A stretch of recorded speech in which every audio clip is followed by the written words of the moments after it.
Niagara দেখার পর আমরা গিয়েছিলাম ইয়েলোস্টোন, কিন্তু ইয়েলোস্টোন পৌঁছতে আমাদের যে ভোগান্তি হয়েছিল বিমান বিভ্রাটের কারণে, আজকের পর্বে সেই গল্পটাই আগে করছি। ভোরবেলা নায়াগ্রাকে বিদায় জানিয়ে রওনা হলাম বাফেলো এয়ারপোর্টের দিকে। নির্দিষ্ট সময়ের আগেই সেদিন আমরা এয়ারপোর্ট পৌঁছেছিলাম, কিন্তু 9টার ফ্লাইট দুপুর 11টার আগে ছাড়লো না, শুধুমাত্র বিমান কর্মীদের দেরি করে আসার জন্য। ডেনিভারে পৌঁছে দেখলাম যথারীতি কানেক্টিং ফ্লাইট চলে গেছে, তবে ইউনাইটেড এয়ারলাইন্সের ডেস্ক স্টাফেরা আমাদের ফেয়ারফিল্ড ম্যারিয়টে থাকার এবং খাওয়ার ব্যবস্থা করে দিল। উবের করে এয়ারপোর্ট থেকে হোটেলে পৌঁছানোর পথে পাহাড় ঘেরা ডেনিভারের স্কাইলাইন আমাদের মুগ্ধ করলো।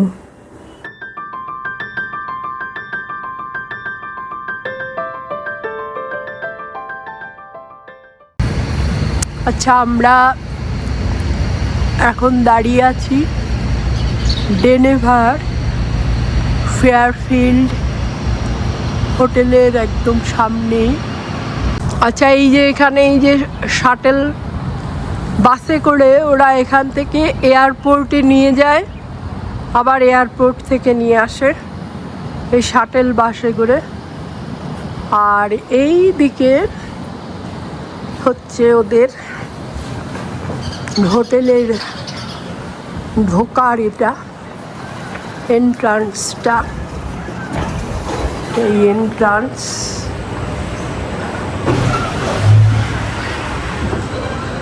এই হচ্ছে ওদের রিসেপশন এরিয়া, হোটেলের রিসেপশন এরিয়া এটা।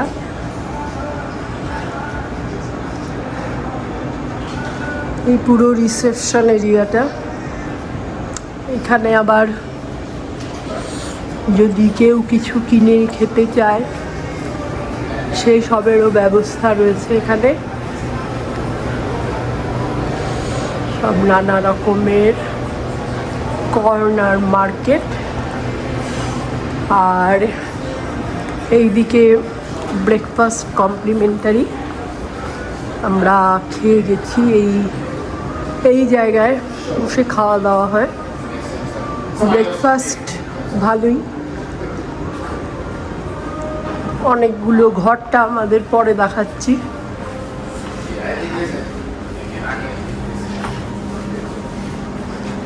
এই সব ব্রেকফাস্ট, নানা ধরনের আইটেমস রয়েছে ব্রেকফাস্টের।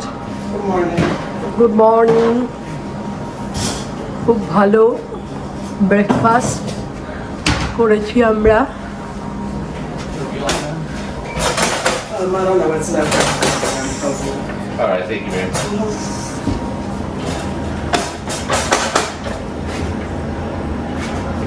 নানা ধরনের জুস, মাফিন, ব্রেড, বাটার, অনেক রকমের অপশনস রয়েছে এখানে। টি, কফি,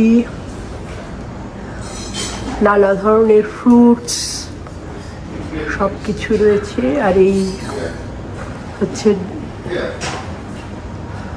আর একটা দিকে এরকম খুবই সুন্দর। আচ্ছা, এখানে এই ফেয়ারফিল্ড হোটেলের রুমটা একটু দেখাই। কালকে আমরা এসেছি, একটু অগোছালো হয়ে রয়েছে। এই যে রুমটা খুব সুন্দর, বড় স্পেসিয়াস রুম। এখানে এদের হোটেলগুলোর কনসেপশন হচ্ছে দুটো করে ডবল বেড রুম, দুটো করে ডবল বেড থাকে এদের এখানে দেখলাম।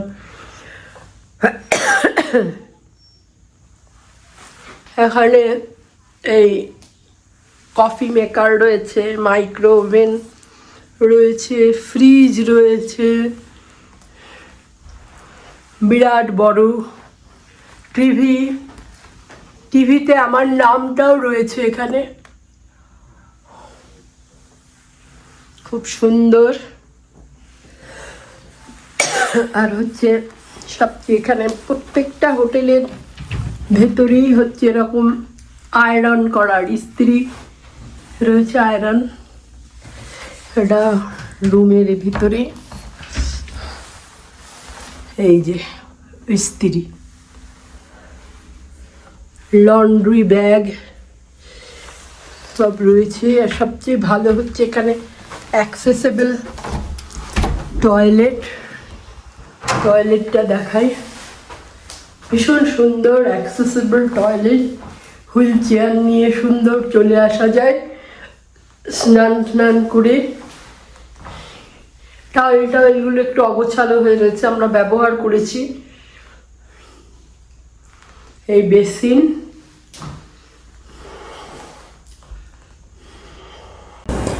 ফেয়ারফিল্ড মেরিয়ট থেকে যথাসময়ে এয়ারপোর্ট পৌঁছলাম।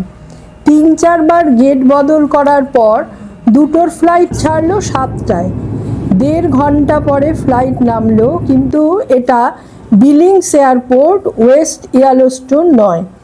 যান্ত্রিক গোলযোগের কারণে এই পরিবর্তন। অনেক টালবাহানার পর এয়ারপোর্ট কর্তৃপক্ষ জানালো কাল সকাল 8টায় ইয়েলোস্টোনের ফ্লাইট ছাড়বে। এখানেও আমাদের হাতে ধরিয়ে দেওয়া হলো হোটেল আর খাবার কুপন। পরদিন সকালে ইউনাইটেড এয়ারলাইন্সের ওপর আর ভরসা না করে একগাদা অতিরিক্ত ডলার খরচা করে ওয়েস্ট ইয়েলোস্টোনের উদ্দেশ্যে রওনা হলাম। ড্রাইভার জানালো ইয়েলোস্টোন পৌঁছতে সময় লাগবে 4 ঘন্টা।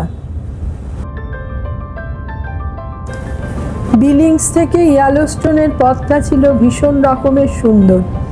বড় বড় ভ্যালি, বরফে ঢাকা পাহাড়ের চূড়া, আর মাঝে মাঝেই পথ চলার সঙ্গী হয়েছে পাহাড়ি নদী।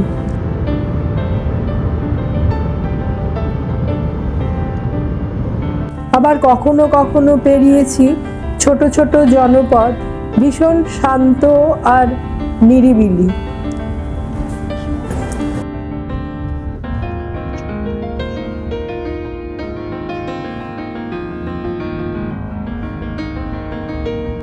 মাঝে মাঝে দেখেছি পাশ দিয়ে চলেছে বিশাল আকৃতির মালগাড়ি, তাতে ওয়াগানের সংখ্যা যেন শেষ হতে চায় না।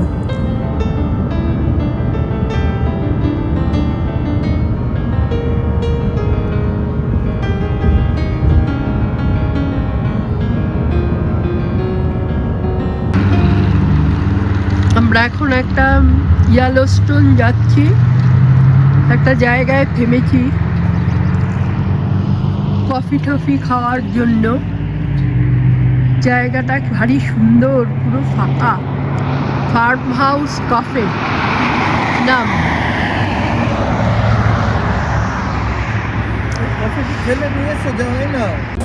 ইয়েলোস্টোনের দিকে যতই এগোচ্ছিলাম ততই দৃশ্যপট পরিবর্তন হতে থাকে। মধ্যিখানে নদীর দুপাশে দাঁড়িয়ে থাকা পাইনের সারির মধ্য দিয়ে পথ চলতে চলতে ভালো লাগছিল। ভাবছিলাম বিমান বিভ্রাট হয়ে একদিকে ভালোই হয়েছে, বিমানে আসলে এমন সুন্দর দৃশ্যপট মিস করতাম। অনেক ঝড়ঝাপটা পেরিয়ে ইয়েলোস্টোনের হোটেল মাউন্টেন ভিস্টায় 2 দিন দেরিতে পৌঁছলাম। ফলে ইয়েলোস্টোনের আপার লুপের ট্যুরটা আমরা আর নিতে পারলাম না। হাতে সেদিন অঢেল সময়, তাই সেলফি তুলে বেশ কিছুটা সময় কাটালাম।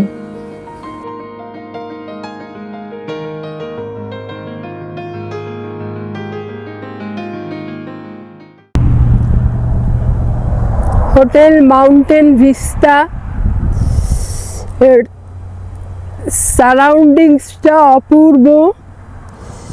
চারিদিকে পাহাড়, দূরে পাহাড়ের মাথায় বরফ,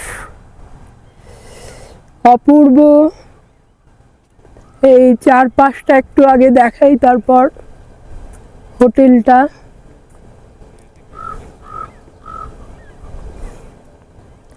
এই হোটেলের বাইরের দিকটা এরকম।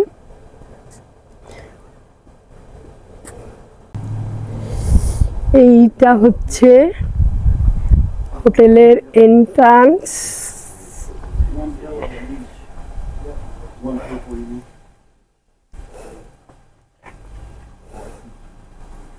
She's the entrance of this hotel. এখানে এটা হচ্ছে ওদের রিসেপশন এরিয়া, খুব সুন্দর করে সাজানো।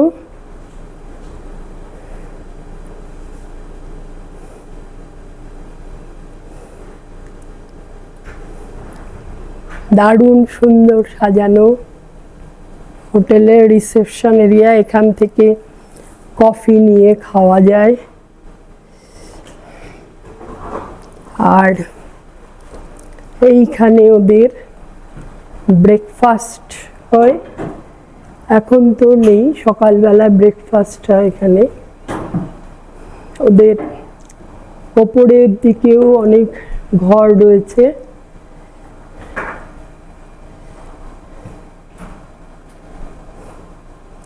এইটা ওদের ভেতর দিয়ে এইদিকেই ওদের সমস্ত ঘরগুলো। আচ্ছা, এবার আমাদের রুমটা হচ্ছে এরকম। ঢুকলাম, ঢুকেই হচ্ছে ওদের এই বাথরুমটা খুবই ছোট। এই কমোড এরিয়া আর এই বাথটাব রয়েছে, আর এখানে এই সব টাওয়েল দেওয়া রয়েছে। আর এইখানে টয়লেটারিজ রয়েছে, shampoo, air conditioner, shower gel, এইসব কিছু রয়েছে। আর এই বেরিয়েই হচ্ছে এইটা, এখানটায়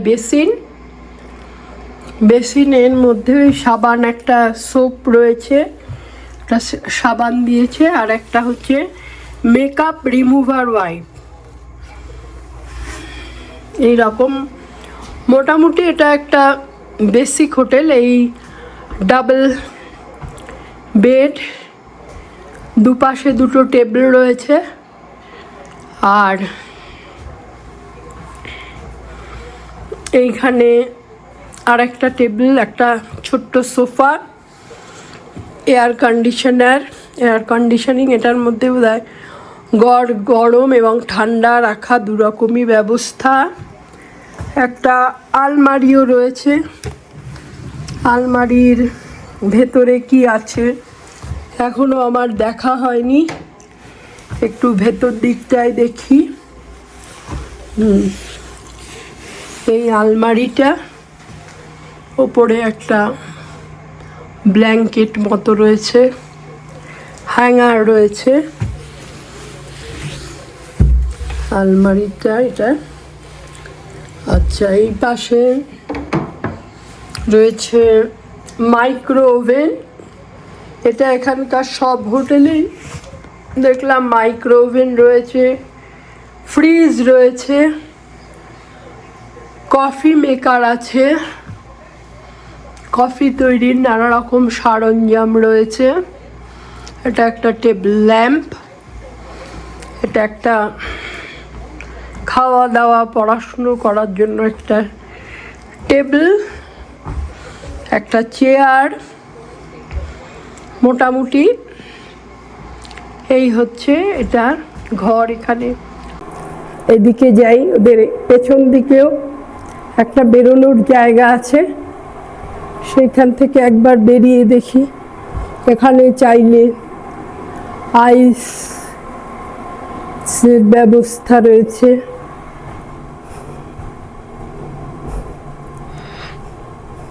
এইটা ওদের পেছন দিকটা। পেছন দিকের এই ডিপার্টমেন্টাল স্টোর থেকে খাবার এনে আমরা লাঞ্চ আর ডিনার করতাম রোজ।